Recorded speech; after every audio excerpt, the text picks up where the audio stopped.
top, otra más, uno más. Un complementario, un electivo, observen la marca, ¿sí? No es obligatorio hacerlo por ahora. ¿Tenemos fecha para el comienzo del curso? Sí, pero vamos a ver cómo lo vamos a hacer. Si nos da tiempo, sería bueno verlo.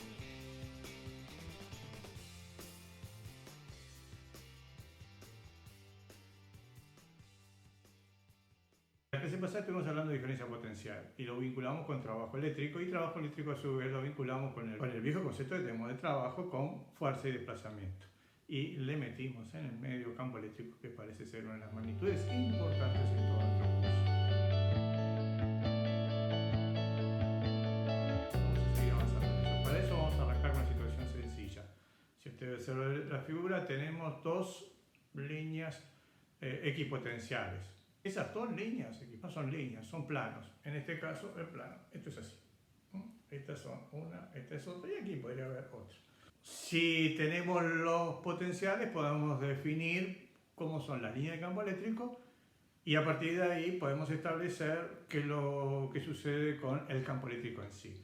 Son dos líneas equipotenciales que están paralelas. Eso me está hablando de que las líneas de campo eléctrico son perpendiculares en cada lugar que consideremos de esa línea equipotencial, lo cual nos queda que las líneas de campo eléctrico también son paralelas entre sí, lo cual nos da la idea de que ese campo eléctrico es uniforme. Si quiero representar el campo eléctrico, lo puedo hacer sin ninguna dificultad. Y el campo eléctrico, dado que el potencial de A es mayor que el potencial de B, es decir, va decreciendo hacia abajo, eso quiere decir que la línea de campo eléctrico son hacia abajo. Eso quiere decir que el campo eléctrico es uniforme en cuanto a dirección, sentido, y en módulo, vertical, hacia abajo y de igual módulo. Obviamente el valor de los módulos no lo sabemos, pues necesitaríamos otros cálculos.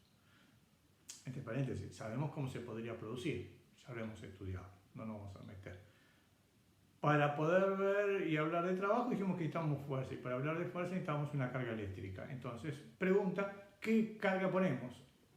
Obviamente es una carga que va a sufrir el efecto de este campo eléctrico, y podemos poner una carga positiva. Positiva. Después vemos qué pasa con la negativa. En ese caso, si la carga es positiva, la fuerza eléctrica y el campo eléctrico tienen igual dirección y sentido. Si el campo eléctrico es uniforme, eso quiere decir que la fuerza eléctrica es constante, porque estamos suponiendo que el valor de la carga no está variando continuamente. ¿Podría pasar? Sí, pero no en este curso. Avanzamos un poquito más. Recuerden, si ustedes tienen dudas, vuelvan, paren, traten de repasarlo. Tengo que empezar una trayectoria cerrada. Si tengo dos líneas así, la mejor es trazar dos líneas verticales, o sea, posición vertical, entonces me queda una trayectoria cerrada que sería un rectangulito. ¿Es obligatorio que sea triángulo? No. Después vamos a ver otras situaciones, pero despacio. Genial. Tenemos un rectángulo. ¿Cuántos tramos tiene? 4, ¿lo ven? 1, 2, 3, 4. El tramo 1 va desde el lugar 1 a 2, punto 1 a 2, del punto 2, 3, el segundo tramo. El tercer tramo va del lugar 3 al 4, y obviamente para cerrar, porque es una trayectoria cerrada, va a ser del 4 y vuelve al 1. 2 horizontales, 2 verticales. Tengo que calcular el trabajo eléctrico en cada uno de ellos. Vamos al tramo 1. En el tramo 1 la fuerza eléctrica es hacia abajo, el desplazamiento es hacia abajo. ¿Se ve en la figura? En ese caso el ángulo es alfa, el coseno de alfa es 1, y el trabajo eléctrico entonces me da fuerza eléctrica por esto, y es con signo positivo. Otra forma de análisis. ¿Qué sucede con la diferencia potencial? Si voy del potencial A al potencial B, siendo A mayor que B, la diferencia de potencial, no la variación, la diferencia potencial me da positivo. Y obviamente, como la carga también es positivo, me da que el trabajo eléctrico en el primer tramo también es positivo. ¿Coincide con el anterior? Obviamente no hay ninguna novedad. Usted arranque por donde quiera, entienda uno y después entiende el otro. Segundo tramo, ese es el horizontal. El ángulo que se forma es de 90 grados, trabajo eléctrico 0. ¿Qué pasa con los potenciales? ¿No estamos moviendo siempre el mismo potencial? ¿Hay diferencia? No. La diferencia es 0 y por lo tanto el trabajo eléctrico vale 0. Tercer tramo es parecido al primero, solo que en este caso la fuerza eléctrica es hacia abajo y el desplazamiento es hacia arriba. El ángulo 180, coseno 180 menos 1, el trabajo eléctrico da negativo. ¿Qué pasa con la diferencia potencial? Si el potencial de abajo, el B, es menor que el potencial A, que es el final, nos queda que eso es negativo. La diferencia potencial es negativa, ¿no? Y por lo tanto, multiplicado por un positivo, que es la carga, nos queda que el trabajo eléctrico también es negativo. Y es igualito al segundo. No voy a demorar más tiempo en eso. ¿Qué pasa en la trayectoria cerrada? Trayectoria cerrada quiere decir la suma de los 4 trabajos, como aparece acá en la figura.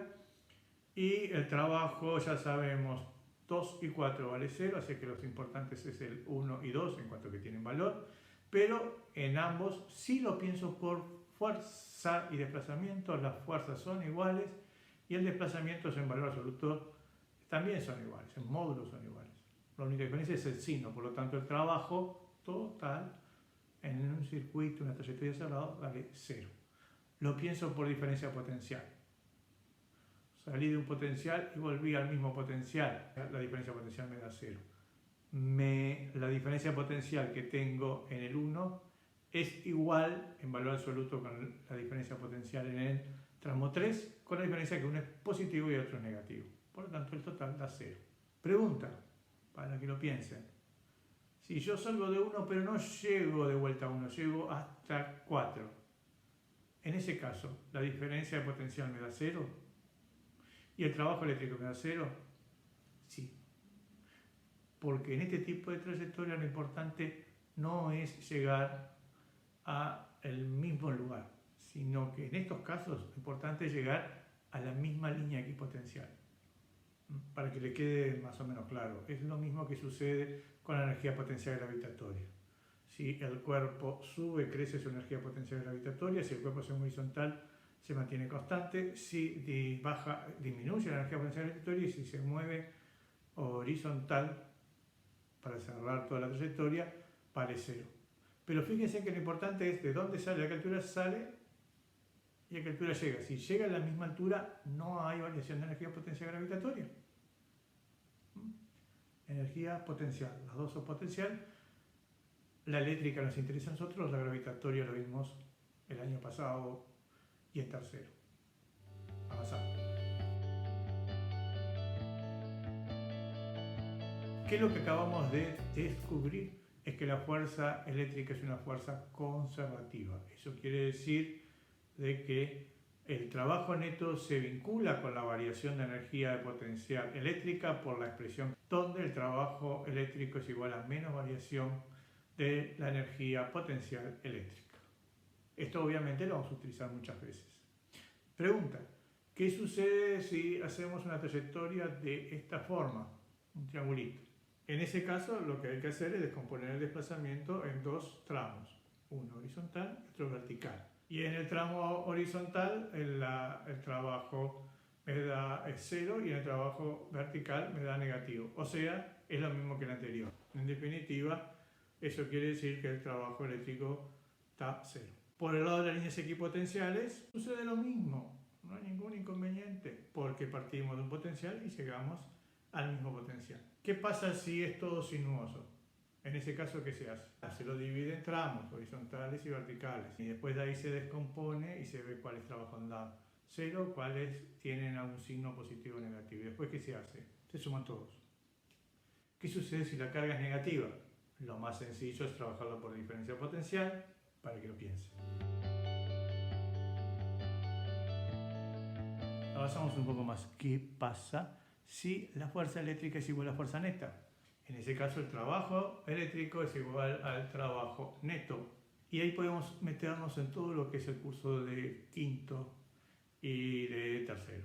¿Qué quiere decir esto? Que si el trabajo eléctrico es igual al trabajo neto, entonces tiene que ser igual a la variación de energía cinética. ¿Cómo se llama eso? Teorema de la energía cinética. Y si la fuerza eléctrica, que es la única que actúa porque es la fuerza neta, resulta que es constante. ¿Qué podemos decir con respecto a eso? Que la aceleración es constante. Perfecto. Eso quiere decir que el tipo de movimiento tiene, es un movimiento uniformemente variado, no rectilíneo. Para que sea un movimiento rectilíneo uniformemente variado, primero tiene que ser una trayectoria recta y tiene que coincidir la fuerza eléctrica con el desplazamiento. Coincidir en dirección, no en sentido. Depende si tienen igual dirección y sentido. es lo que le va a pasar a la velocidad que va a adquirir el cuerpo, en este caso la carga eléctrica. ¿Podemos aplicar todo lo que vimos antes? Sí. ¿Las ecuaciones de retención uniformemente variado? Sí. ¿Las gráficas de retención uniformemente variado? Sí. Digo, ¿qué es lo que nosotros tenemos que entender? Es la unidad que tiene la física, ¿sí? Cómo se va construyendo todo el modelo, cómo se van poniendo los rompecabezas. En algunos casos esto no es tan sencillo y algunos es más difícil. Mírenlo con cuidado. Terminamos. Ahora les voy a poner al final qué problemas pueden hacer con lo que vimos hoy. Video corto. Abrazos. Nos vemos.